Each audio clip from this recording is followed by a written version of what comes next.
Vamos a arrancar por acá. Listo, ya está.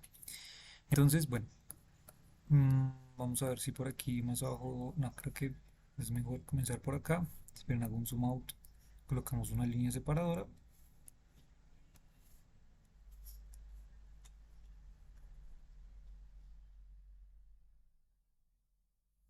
Eso es. Listo. Bueno, entonces vamos a empezar pues con nuestro tema entonces de reacciones nucleares. ¿Listo? Entonces tenemos aquí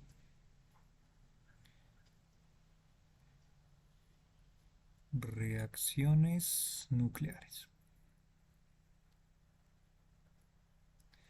Listo. Entonces, al bombardear partículas energéticas es posible cambiar la estructura de los núcleos. Esto lo sabemos pues justamente por la colisión de partículas que mencionábamos el día de ayer, como una manera justamente de generar estos tipos de decaimientos gamas en general por cualquier tipo de reacción nuclear. ¿Sí? Entonces, cuando bombardeamos partículas energéticas o generamos estos tipos de colisiones, es posible cambiar justamente estas estructuras nucleares, ¿no? Entonces lo podemos colocar de esa manera y pues tales colisiones se llaman justamente pues lo que denota el nombre de reacciones nucleares. ¿Listo? Entonces lo podemos sintetizar en una frase como así, al bombardear.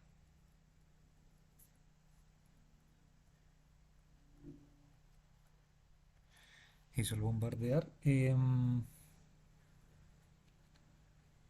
partículas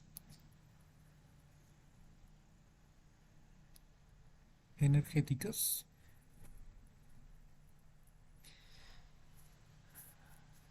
a un núcleo, es posible cambiar la estructura del núcleo, ¿vale? Cambiar la estructura del núcleo. ¿Listo? Y tales colisiones generan lo que les menciono del efecto de reacciones nucleares, ¿vale? Con la avanzada tecnología actual en aceleradores de partículas, digamos en laboratorios como el CERN, también en el Fermilab y demás labs, y también en detectores de partículas es posible tener partículas con energías de un mínimo aproximadamente de 1000 giga electronvoltios, que equivale pues a tener casi un tera electronvoltios. O sea, son energías suficientemente altas pues para generar estos tipos de desintegraciones y pues de núcleos completamente nuevos, o de justamente encontrar esas partículas fundamentales de las cuales se basa el modelo estándar de partículas. Em, Esas partículas de alta energía se usan para crear nuevas partículas, cuyas propiedades ayudan a estudiar el núcleo, ¿no? Entonces, digamos que de lo que conocemos de la estructura, por ejemplo, de estos tipos de procesos, digamos que lo que nosotros tenemos aquí es en generar un colisionador. Habitualmente se trabajan de tipos eh, circulares, ¿no? Para alcanzar a acelerar por medio de magnetrones demasiado gigantes, pues una cantidad de velocidad bastante suficientemente grande, ¿no? Entonces, suponer que aquí tenemos lo que sería como un objetivo, ¿no? Y a partir de este objetivo, eh, digamos que sería nuestro núcleo a estudiar, ¿sí? Entonces lo que hacemos es lograr pues tomar una partícula, acelerarla hasta cierto punto y al final pues lo que hace es colisionar directamente con lo que sería el núcleo, en este caso como objetivo, y así poder pues verificar en qué tipo de partículas resultantes pues salen disparadas justamente su reacción. ¿Listo? Y pues lo que hacen estos tipos de laboratorios pues es analizar justamente esas partículas residuales, ¿no?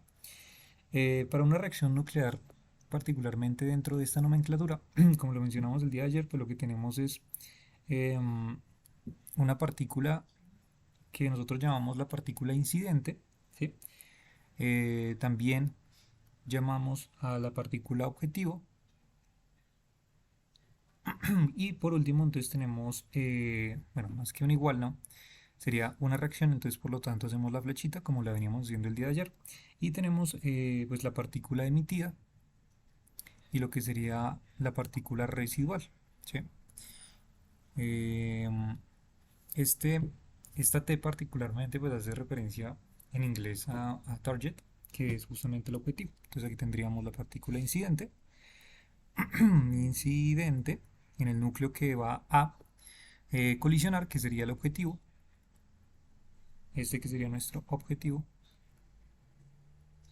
Tendríamos la partícula emitida, el núcleo, perdón, emitido,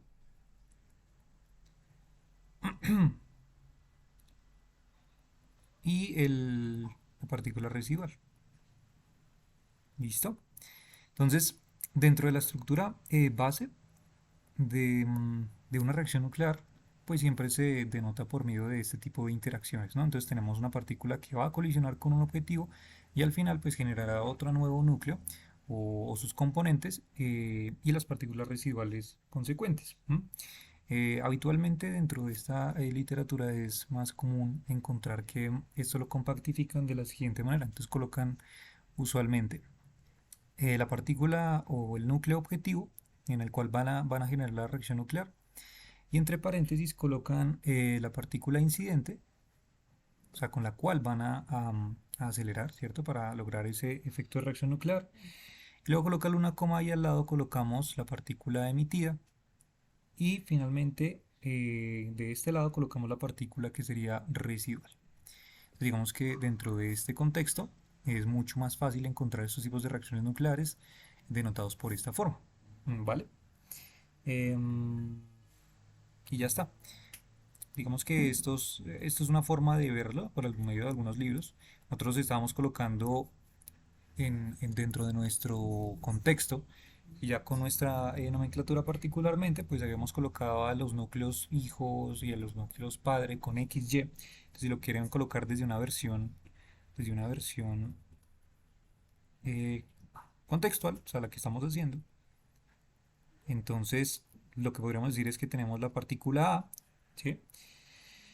Em, luego tendríamos aquí entonces nuestro núcleo padre y al final lo que se generaría sería un núcleo hijo y tendríamos al final pues lo que sería en este caso nuestra partícula residual, ¿no?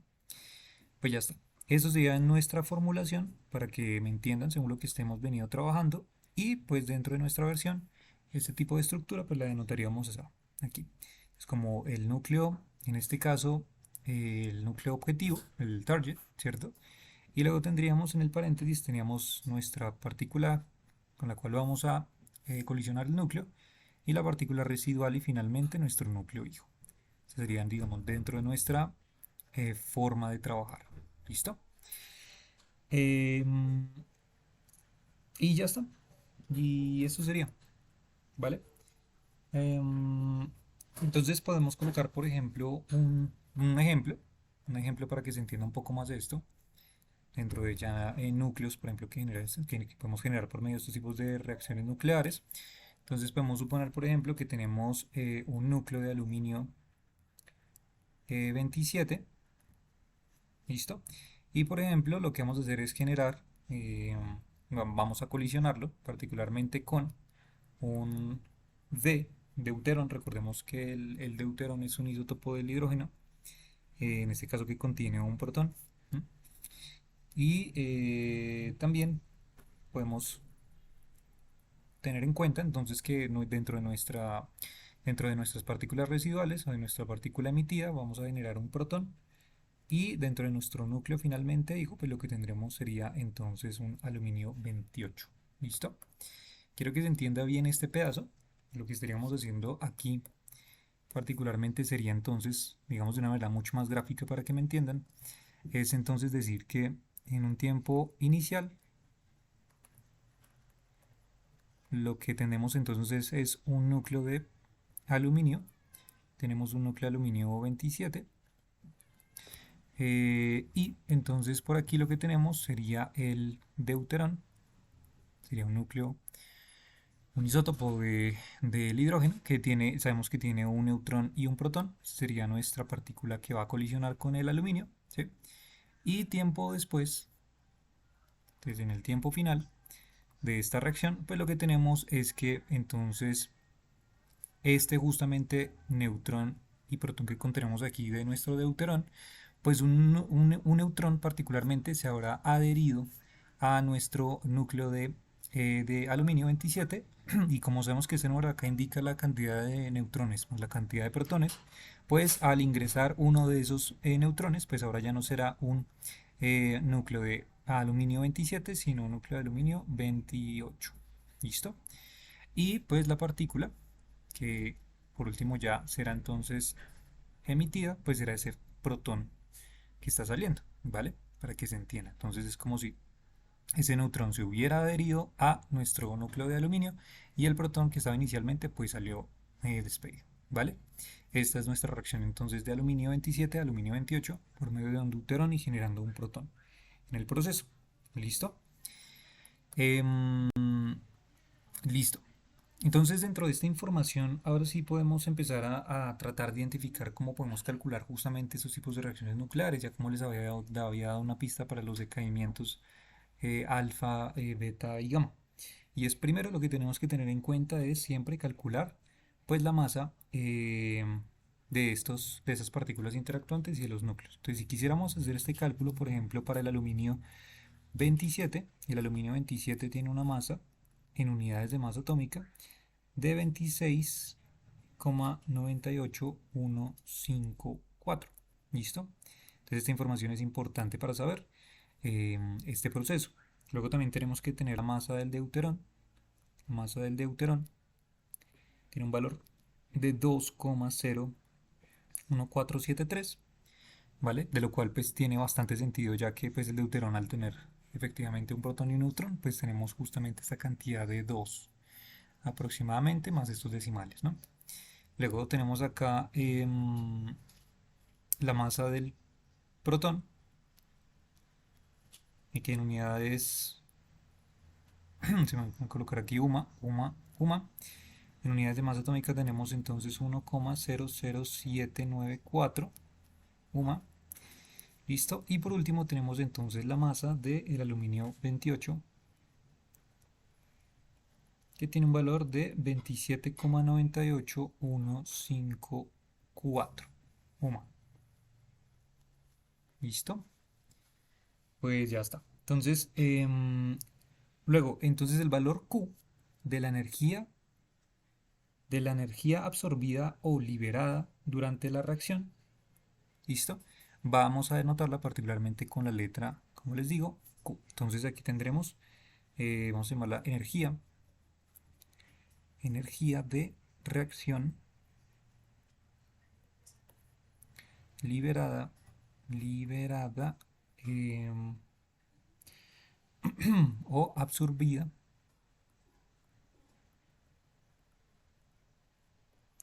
durante la reacción. ¿Listo? Perfecto. Entonces, en física nuclear, las reacciones nucleares implican la interacción de núcleos por medio de fusión y fisión nuclear. ¿No? Es allí donde salen estos procesos de fisión y fusión nuclear. Entonces, ya sabemos que en el proceso de fisión nuclear lo que tenemos es una fractura particularmente del núcleo, ¿cierto? Es fracturar justamente esos elementos fundamentales del núcleo. Y en el proceso de fusión nuclear es unificar, ¿no? O sea, convertir en esos núcleos particularmente que tenemos en núcleos más pesados aún, ¿sí? Entonces, estos tipos de reacciones nucleares, pues las principales en este caso vienen siendo estas dos, ¿vale?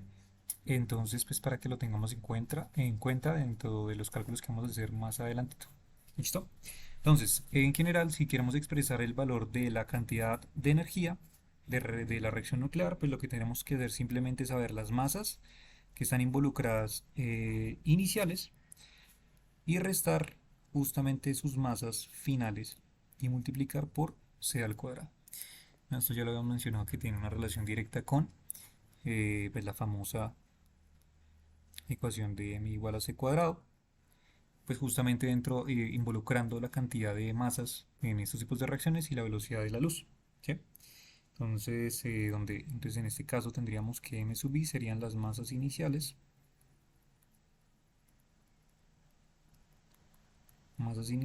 y m sub f serían las masas finales. ¿Listo? Participantes, pues obviamente en esta reacción. En este caso, por ejemplo, que nosotros estamos trabajando pues en una reacción nuclear donde tenemos dentro de nuestra versión contextual un núcleo padre, un núcleo hijo, una partícula incidente y una partícula residual, pues esto simplemente lo podríamos transformar entonces en que esta energía va a ser igual a la masa de nuestra partícula incidente, m sub a, más la masa del núcleo padre, que en este caso sería X mayúscula, menos la masa del núcleo hijo, que en este caso sería Y mayúscula, menos la masa de la partícula residual MB. Y esto multiplicado por C cuadrado. ¿Listo? Esta sería ya nuestra fórmula dentro de nuestra versión que hemos venido trabajando en denotación. Acá, eso es. ¿Listo? Ahora, como les mencioné aquí arriba, particularmente vamos a tener dos casos. Un caso donde tengamos una energía de reacción liberada y un tipo de energía de reacción absorbida. Son cosas distintas. ¿Y de qué depende particularmente esa distinción? Pues depende del signo, ¿vale? Entonces, si Q tiene signo positivo, ¿vale? Si Q tiene signo positivo, entonces esto indica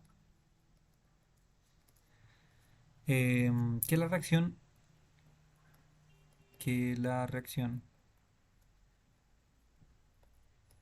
es exotérmica. O sea,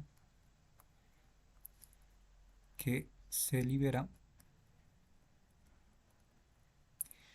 energía en la...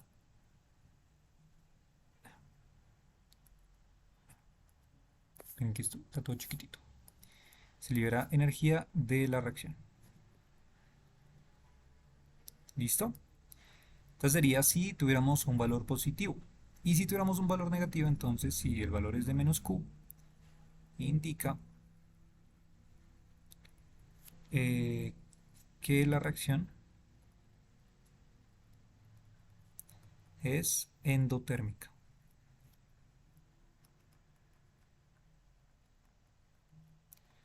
O sea,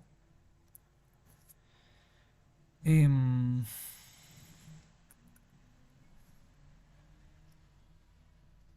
o sea que es la energía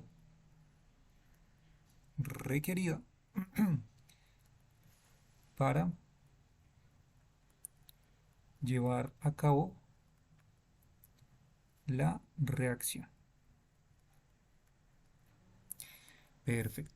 Listo. Entonces de eso dependerá si tenemos una energía de liberación, ¿sí?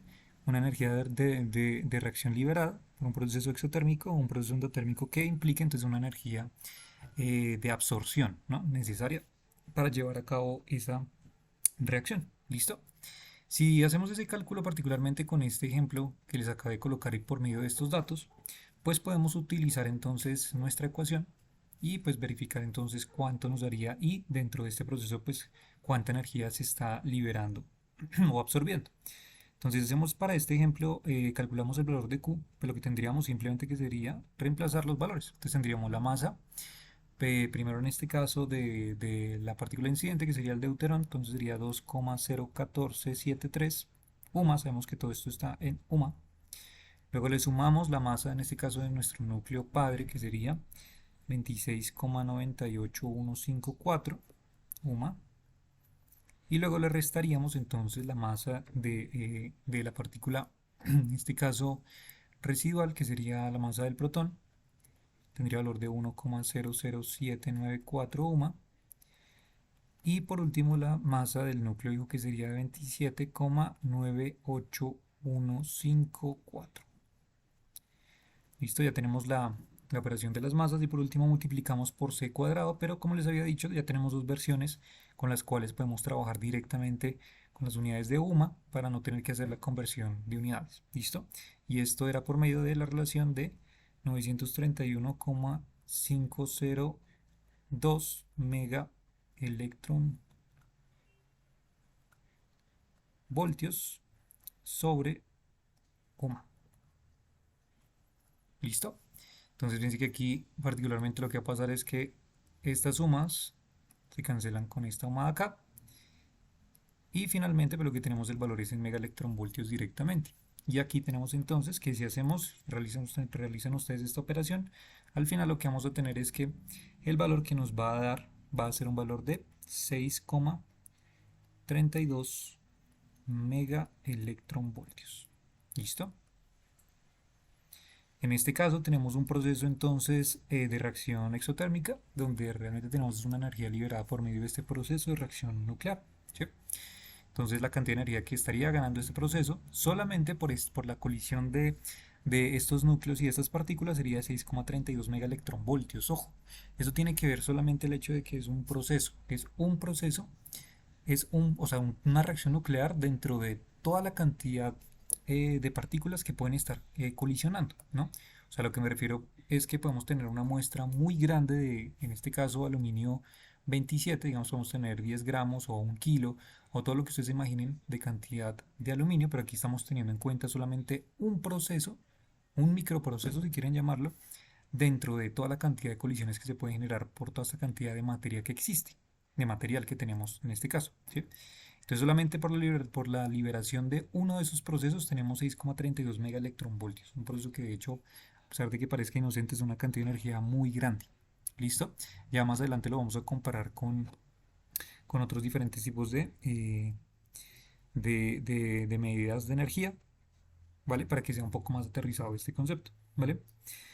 Otro punto de vista es que si tenemos un resultado de más Q, o sea, un valor de energía de reacción nuclear positivo, después de la reacción, esta energía residual aparece como un incremento de energía cinética de, eh, de los productos finales, o sea, del núcleo hijo y de la partícula que tenemos en este caso residual.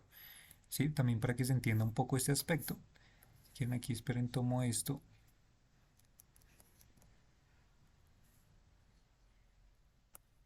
para enfatizar este hecho. Entonces, cuando tenemos estos valores positivos, podemos decir lo que esta energía liberada, vamos a decir, esta energía liberada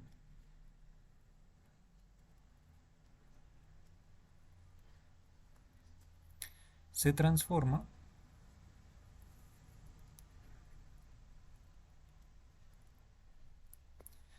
en energía cinética, ¿vale? Si lo quieren llamar así. Se puede transformar en energía cinética, en un incremento de energía cinética de las partículas y de la partícula B. ¿Listo?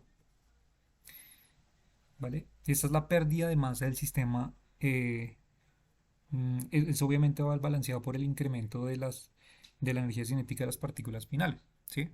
Entonces recordemos que también justamente esta diferencia energética al pensar nosotros clásicamente, pues digamos haciendo estas operaciones, pues lo que pensaríamos sería que al final esta operación nos debería dar cero, ¿no? Pero sabemos que aún así existe una energía que nosotros tenemos en cuenta en esos procesos nucleares, donde pues se puede ganar o perder también dependiendo de la energía cinética que poseen esos cuerpos, ¿no? Entonces, si tenemos un proceso negativo, una reacción endotérmica no ocurrirá a menos que la partícula usada para bombardear tenga una energía cinética mayor que Q, ¿vale? Entonces, aquí lo que podemos interpretar, cuando tenemos también otra forma de interpretación, cuando tenemos una energía de desintegración, perdón, de reacción nuclear negativa, es como una especie de energía mínima necesaria para que tal reacción ocurra, o digamos una energía umbral, lo llaman a veces, ¿listo? Entonces sería como energía, que llamémoslo así, energía mínima necesaria para tal reacción.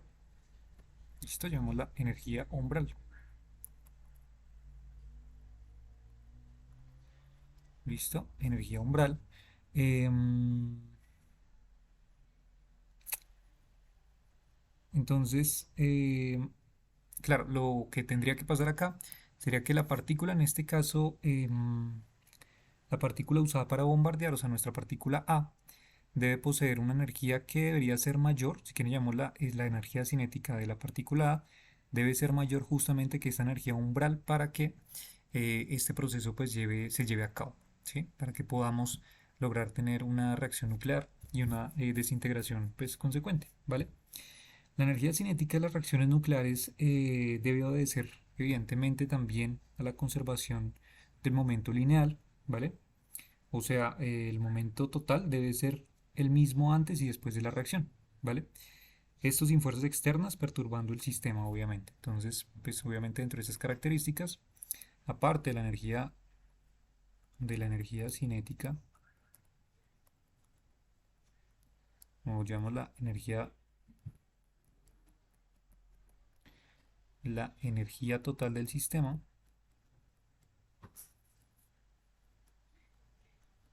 el sistema debe conservarse.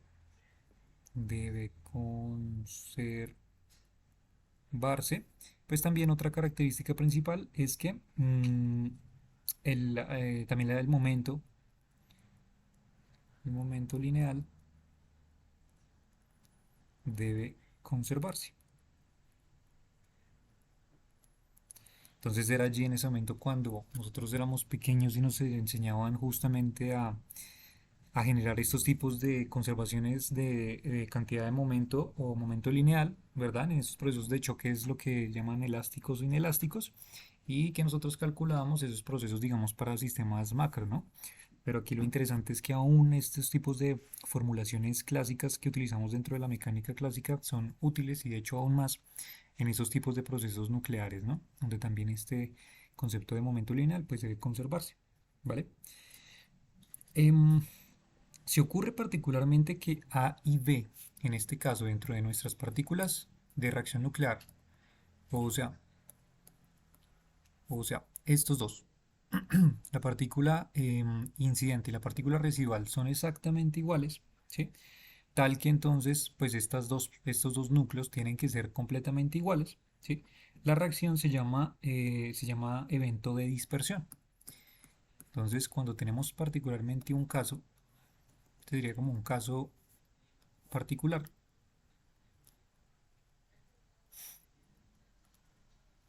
entonces lo que tendríamos sería como eh, dentro de esta notación que estamos trabajando, esta de acá, entonces como si tuviéramos la reacción del núcleo padre que es bombardeado por una partícula incidente que sería la partícula A, pero la partícula residual sigue siendo la misma A, por tanto nuestro núcleo hijo pues debería ser el mismo núcleo padre, o sea realmente no hubo una modificación, ¿sí?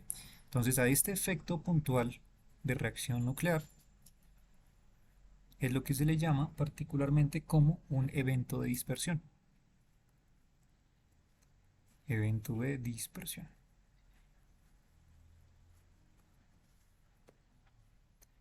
¿Listo? Evento de dispersión. Si la energía cinética se conserva como resultado de la reacción, pues Q debería ser exactamente igual a cero, ¿sí? Entonces se clasificaría en este caso como lo que nosotros conocemos clásicamente como una dispersión, en este caso elástica. Dispersión elástica. ¿Listo? Y en caso de que tengamos una energía de la reacción nuclear diferente de cero, ¿vale? Entonces la K no se conserva, porque vamos a decir que la energía cinética se conserva, y en este caso no se conservaría. Y aquí lo que tendríamos sería entonces una dispersión inelástica. Dispersión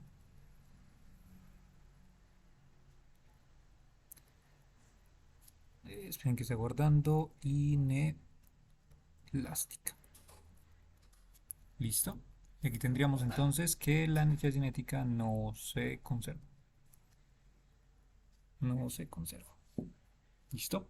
Igual cómo funcionan los sistemas macroscópicos. Esto, por ejemplo, para que se hagan una idea, es, por ejemplo, cuando tenemos entonces, por ejemplo, el ejemplo típico cuando nos enseñan justamente estos tipos de colisiones elásticas o inelásticas, es como tener, por ejemplo, dos bolas de billar, ¿verdad? Y entonces, en cierto momento, pues una de estas bolas golpea a la otra, ocurre el choque, ¿cierto? Y entonces después, pues lo que sucede es que al final, pues dentro de nuestro, obviamente, sistema macro, pues se terminan ambas bolas dispersando, ¿sí?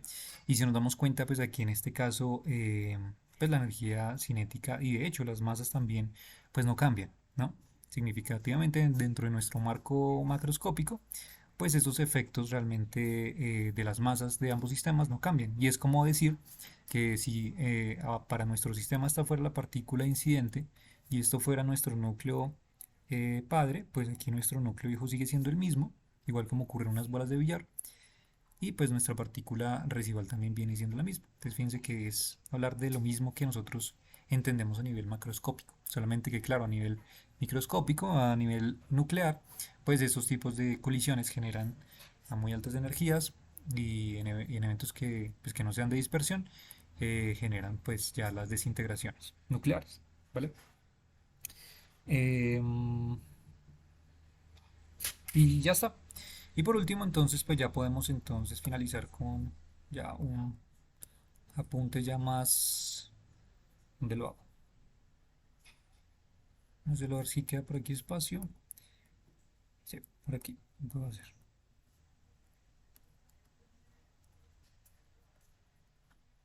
Acá. Eso es. Listo. Entonces, por aquí. Para cerrar, entonces. Bueno, más bien, no sé si por aquí me queda espacio.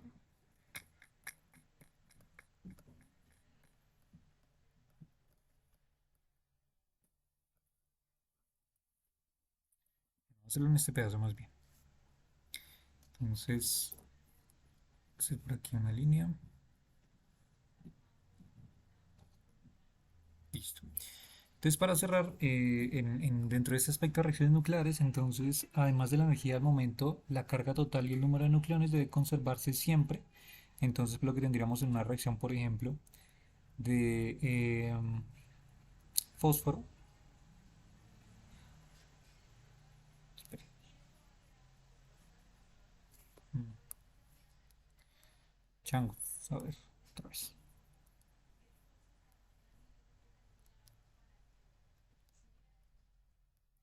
Entonces, digamos que tenemos aquí como partícula incidente un protón. Entonces un protón va a colisionar con un núcleo de estos y nuestra partícula residual sería, digamos, una partícula alfa, ¿sí?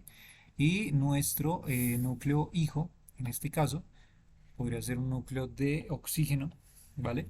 Y si hacemos este proceso de los cálculos que ya hemos hecho y ya hacemos hacer desde este punto de vista, vamos a encontrar, por ejemplo, que la energía de reacción nuclear equivale en este caso a 8,124 megaelectronvoltios. ¿Listo? ¿Vale? Eh,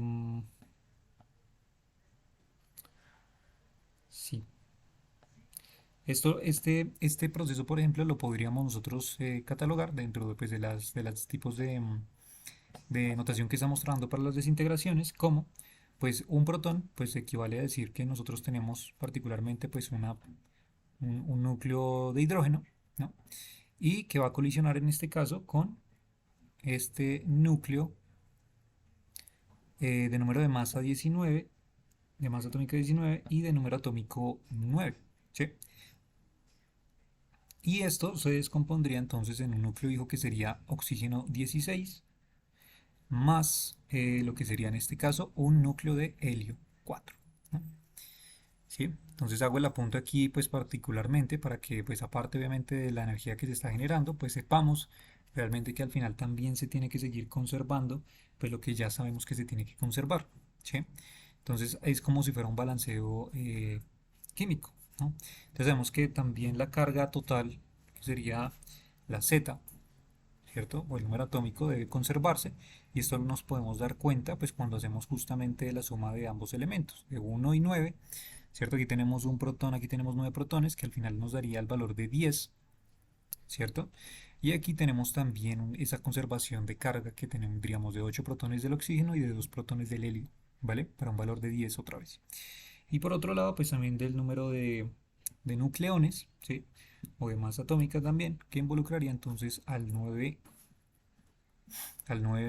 19 más 1, que sería 20, y aquí 16 y 4, que también nos daría 20, ¿no? Entonces aquí sabemos que se conserva ese proceso, por tanto, pues es una reacción que sí puede ocurrir. ¿Listo? Entonces, pues hasta aquí terminaríamos pues ya con este efecto, bueno, con estas características principales de las reacciones nucleares, ¿sí? Dentro de estos procesos. Evidentemente en las estrellas, particularmente uno de los procesos que más se lleva a cabo es los procesos de fusión nuclear del hidrógeno, del helio y de muchos de estos elementos o núcleos ligeros, pero que con estas altas energías pueden generar reacciones suficientemente grandes para mantener estable una estrella, ¿no? Entonces por eso es importante saber cómo todo este génesis para más adelante lograr entender, dependiendo del tipo de energía que tengamos, justamente de las estrellas y de esos tipos de reacciones nucleares que ocurran y cuánta energía puede liberar, pues ahí sabremos entonces qué tan estable puede que contener eh, pues un estado, particularmente una estrella, ¿no? Listo. Entonces, vale. En ese momento tienen preguntas de algo.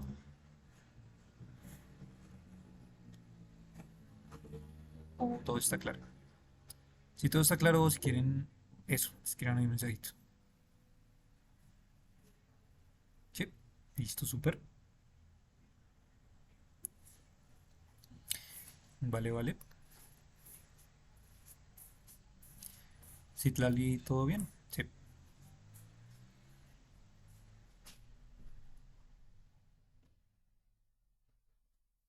Bueno, cualquier cosa estoy pendiente, ¿vale? Ok, entonces vamos ahora con los apuntes especiales de estos decaimientos, alfa, beta, gamma, ya más cuantitativos. Entonces, podemos arrancar. eh, entonces vamos a arrancar con el decaimiento alfa. Decaimiento alfa.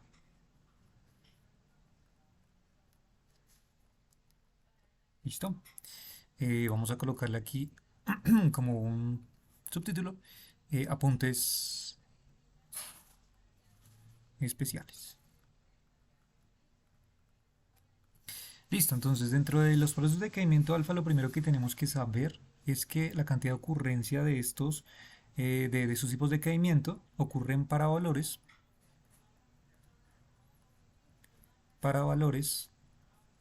de número de masa atómica mayores que 150. O sea, que para nosotros va a ser mucho más frecuente ver estos tipos de decaimiento alfa para núcleos que son del orden de 150 para arriba, ¿sí? Eso quiere decir que podríamos pensar, por ejemplo, en que el oxígeno se pueda desintegrar por un decaimiento alfa, es muy poco probable, ¿vale? Es mucho más probable que estos núcleos pesados puedan desintegrarse en estos tipos de decaimientos, pero los núcleos más ligeros es muy poco probable que ocurran estos tipos de decaimiento alfa, ¿vale? Entonces, para que lo tengamos en cuenta.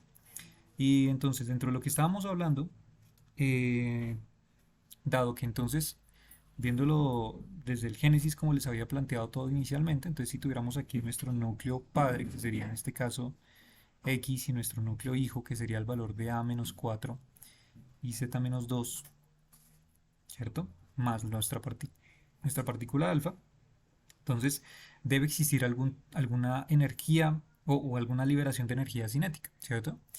Y esta energía, por convención, pues se coloca a veces al final. Entonces pueden ustedes encontrar textos dentro de los cuales les muestran, por ejemplo, diferentes tipos de decaimiento alfa y al final colocan un valor de energía, ¿sí? O a veces lo colocan como un delta E o colocan ya directamente el valor numérico, ¿sí? Y esta energía liberada sería justamente o corresponde a la energía cinética, ¿listo? De este proceso para este sistema, ¿vale? Entonces, si se retrata la dinámica del sistema, asumiendo que entonces, eh, pues digamos dentro de nuestro esquema tendríamos nuestro núcleo padre, ¿listo? Que sería X en este caso. Vamos a colocarlo con la característica que sea un núcleo estacionario, ya sea porque sea un target o sea un objetivo o porque sea simplemente radiación de forma natural. Entonces tenemos ahí nuestro núcleo estacionario, que sería el padre, ¿no? Y que tendría una velocidad cero. ¿Listo? Entonces lo que pasaría sería que al cabo de un tiempo pues se desintegraría entonces en nuestro núcleo hijo y también en la partícula alfa, ¿no? Que ya sabemos que sería un núcleo de helio 4. Eh, y pues evidentemente este núcleo tendrá energía cinética, entonces si quieren llamarla K sub y esta partícula alfa pues también poseerá entonces una energía cinética correspondiente, ¿sí? Claro, eso es lo que estaría pasando. Si nosotros lo retratamos en un caso clásico para entenderlo, digamos por conservación de momento, ¿sí? Entonces los núcleos emitidos, si quieren coloquemos aquí por conservación de momento lineal, por conservación de momento lineal, entonces ¿en qué dirección tendría que, si colocamos a este núcleo padre, ¿sí? Aquí justamente en la mitad, y si llamamos a esto, por ejemplo, que su momento, el momento de la partícula sea cero, correspondientemente, ¿sí? Generamos, si quieren, un sistema de coordenadas aquí lineal, uy, perdón, que corresponda en este caso entonces a x y aquí a menos x, ¿listo? Entonces, y sabiendo que el momento lineal inicial de esta partícula del núcleo padre sería cero porque no tiene velocidad, entonces para que se conserve el momento, ¿en qué direcciones creen ustedes? Les hago la pregunta, que deberían ir. Entonces, las partículas emitidas, o sea, el núcleo hijo y la partícula alfa. ¿Qué opinan? Hagan sus votaciones. Colóquenlo ahí en el chat. ¿Y hacia dónde creen que van? O sea, digamos, van disparadas así, o van disparadas ambas en la misma dirección, o va digamos una hacia abajo y una hacia el lado, o cómo, en qué dirección podríamos colocarlo para que se conserve el momento lineal. ¿Qué dicen? ¿Qué dicen? 0 y 180. Ok, ok, ok. O sea, dices tú, una va para allá y la otra va para allá. Sí, es lo que te entiendo. ¿Listo, Sebas? ¿Vale? Maestro Eddie, ¿qué opina? Lali, ¿no estás segura? Ok, no te preocupes.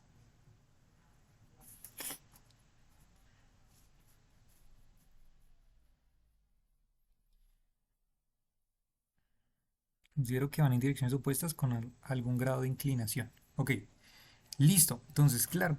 Bueno, de hecho, puede estar inclinado, claro que sí. Solamente que nosotros siempre lo que hacemos es aterrizar estos problemas a problemas más simétricos para que no tengamos problemas de ángulo, ¿sí? O sea, podríamos decir, por ejemplo, que aquí tendríamos el núcleo padre y que podría desintegrarse de esta manera. Y que claro, aquí tendría un ángulo de inclinación, pero lo que nosotros hacemos es mover todo el sistema, rotar el sistema, pues para que quede una forma plana y pues también se logre conservar en ambas direcciones pues el momento. Entonces la respuesta es correcta, muy bien. Se tiene que ir una partícula o sea, las partículas tienen que irse en direcciones opuestas, digamos una en dirección de 0 grados, como lo dice Sebastián, y la otra en dirección de 180 grados con respecto, en este caso, a nuestro núcleo padre. Claro, tiene que ser en direcciones opuestas, justamente pues para que la partícula que está en la mitad se mantenga estable como inicialmente lo estaba y se conserve el momento lineal, ¿no? Que el momento lineal, particularmente de este núcleo, es cero, aquí. Entonces una tendría que ir para allá y la otra tendría que ir para allá. Esto en relación pues a la velocidad en este caso, pues que debería ser una positiva y otra negativa y se conserve estas cantidades. ¿Listo? Entonces, efectivamente, si calculamos la energía cinética relacionada pues con estas dos partículas emitidas, tendríamos entonces pues evidentemente, el momento de la partícula alfa sobre dos veces la masa de la partícula alfa más el momento de la partícula, en este caso, perdón, el momento de nuestro núcleo hijo sobre dos veces la masa de nuestro núcleo hijo, ¿cierto? Pues no es nada raro, exótico del otro mundo, es otra forma de lo que ya sabemos que podemos denotar la energía cinética. En vez de utilizarla en modo convencional de un medio de mv cuadrado, sabemos que podemos utilizar la relación del momento y pues utilizar la forma de p cuadrado sobre 2c, ¿no? Que es otra forma de denotar la energía cinética, de hecho más usada dentro de estos contextos, ¿no? En quizás ya quedó como un poco rara. Listo. Y entonces, esa sería la energía cinética. Energía cinética. Y ahora también lo que tenemos que saber es que por conservación del momento,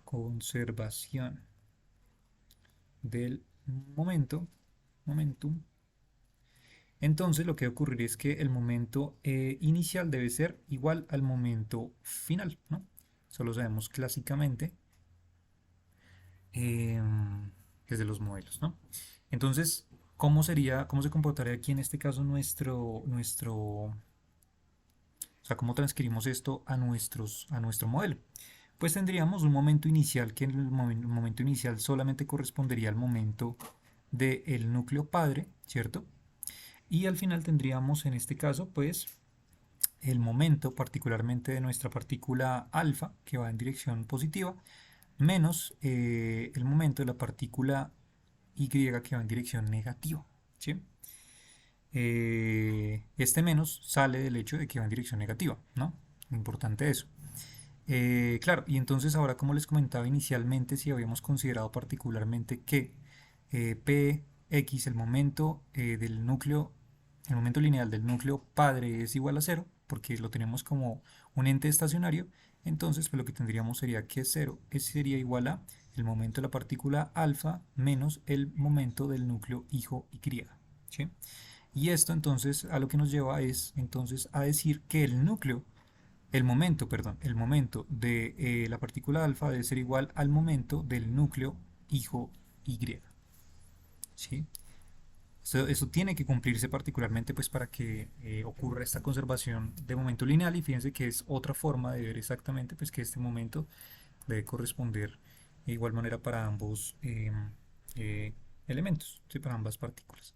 Si a este momento ya sea la partícula alfa o la partícula del núcleo hijo Py o P alfa, si lo llamamos en general P, o sea el momento, ya que tiene que ser iguales, si llamamos a esto P, entonces lo que podemos simplemente es utilizar la formulación de la energía cinética y en vez de colocar P alfa y Py podemos simplemente darlo como el momento de esta reacción, ¿vale? O sea que podríamos dejar aquí simplemente como Q igual a P cuadrado sobre 2m alfa más P cuadrado sobre 2my, ¿sí? De donde entonces podríamos factorizar P cuadrado sobre 2 y tendríamos simplemente allí una suma de estas fracciones m alfa más 1 sobre my, ¿sí? Entonces tendríamos este pedazo, esperen, lo bajo un tricito, eso es,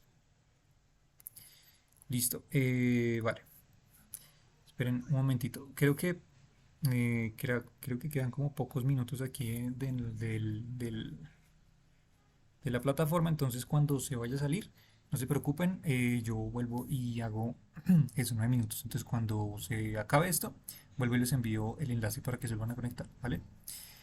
Entonces digamos, aquí tendríamos nuestra energía, si operamos esto, entonces lo que tendríamos sería que p cuadrado sobre 2 y dentro, la suma de estas fracciones nos daría simplemente my más m alfa sobre my por m alfa.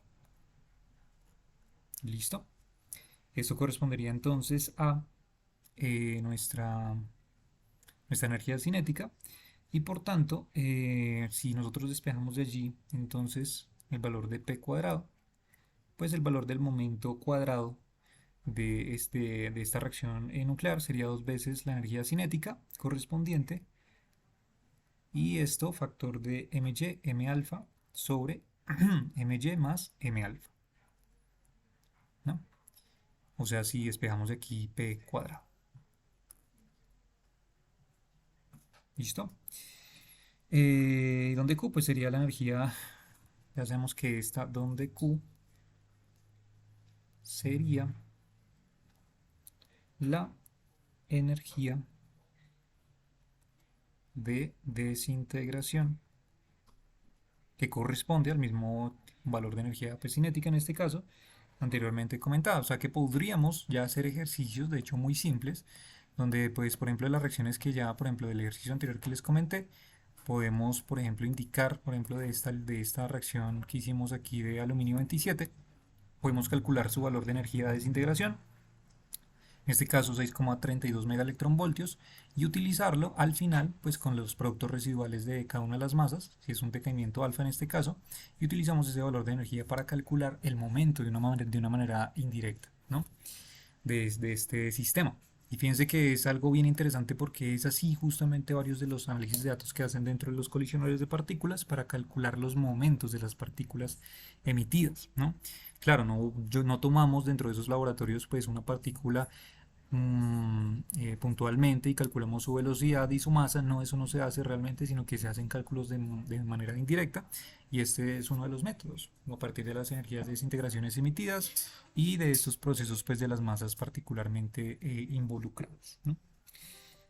Entonces, vale, si esto corresponde a este proceso, entonces lo que podemos decir es que luego si se quiere relacionar la energía cinética particularmente, si queremos, pues particularmente,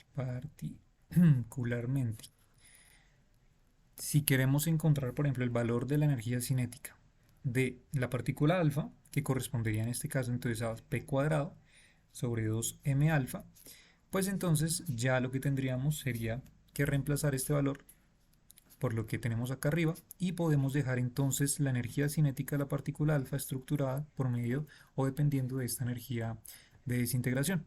Entonces, si sustituimos eso, lo que nos quedaría sería, haciendo este cambio, fíjense que este 2 y este 2 se me cancelaría, me quedaría una Q por acá arriba, una M alfa del denominador se cancelaría con una M alfa del numerador, y nos quedaría simplemente entonces factor de MY sobre MY más M alfa.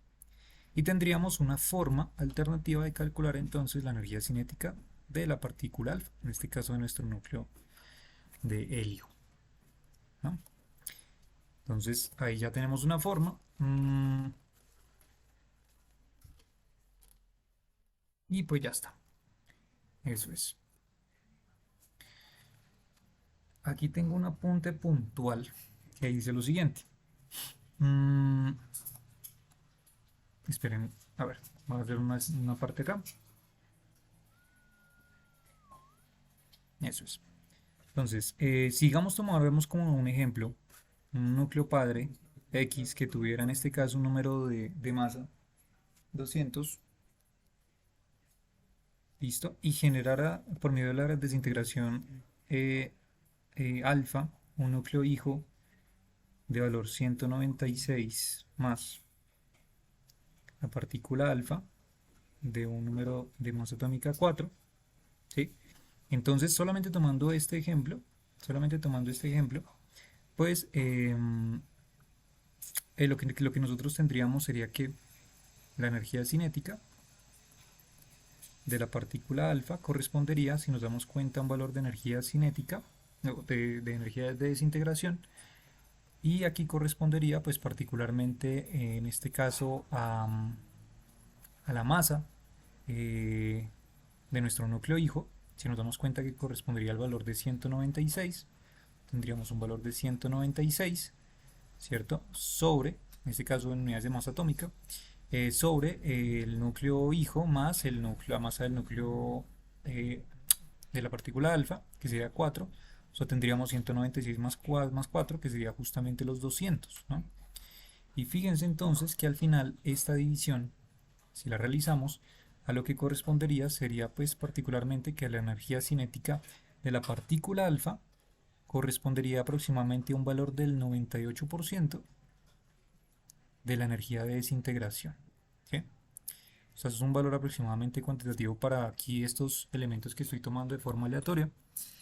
Y lo que estamos viendo es que independientemente de los núcleos que tengamos aquí correspondientes, esta predicción es muy importante y debe tener bastante sentido porque esta predicción lo que me estaría diciendo es que la energía cinética de la partícula alfa es justamente corresponde al 98% de la energía de desintegración. O sea que esta energía de desintegración Q que estamos calculando inicialmente, de todo ese valor, el 98% de ese valor es absorbido por energía cinética de la partícula alfa. Y lo que ocurriría consecuentemente entonces es que la energía cinética de la partícula Y pues correspondería a un valor aproximadamente del 2% de la energía de desintegración, ¿no? ¿Y eso qué me quiere decir? Ya sabemos que la energía cinética hace referencia a movimiento, ¿cierto? A velocidad, una relación muy importante. O sea que lo que estaríamos diciendo es que el núcleo alfa, en este caso nuestro núcleo de helio 4, sale disparado con una velocidad mucho más grande y correspondiente al 98% de esa energía de desintegración, ¿vale? Una velocidad muy alta. Quieren velocidad de la partícula alfa, mientras que la energía cinética de nuestro núcleo hijo Y solamente corresponde al 2% de esa energía, o sea que su velocidad debería ser una cantidad bastante mucho más pequeña, ¿no? De hecho, si lo hago de una manera mucho más exagerada, la velocidad de la partícula alfa sería una cosa bestial y la velocidad de la partícula del núcleo hijo sería pues una cosa bastante pequeña, ¿sí? O sea, lo podemos pensar imaginativamente o digamos como lo decía Einstein como un experimento mental dentro de nuestra cabeza como si eh, aquí tuviéramos nuestro núcleo padre y después en la desintegración lo que pasaría sería que saldría disparado a muy alta velocidad la partícula alfa y a muy poca velocidad nuestro núcleo hijo Y, ¿no? Para que se hagan la idea en este proceso. ¿Listo? Eh, entonces, en resumidas cuentas, lo que podemos sintetizar aquí es que el núcleo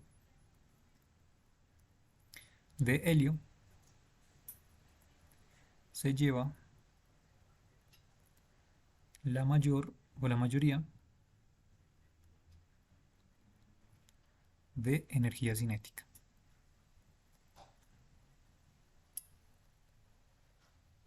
¿Listo? Sería como nuestra conclusión aquí importante a partir de estos cálculos llamados cuantitativos. Y es una cosa bien interesante. Fíjense que es una predicción que me estaría haciendo directamente la teoría, ¿sí? Antes de hacer cualquier tipo de experimento, pues ya estaríamos observándolo. Es una cosa muy interesante. ¿Mm?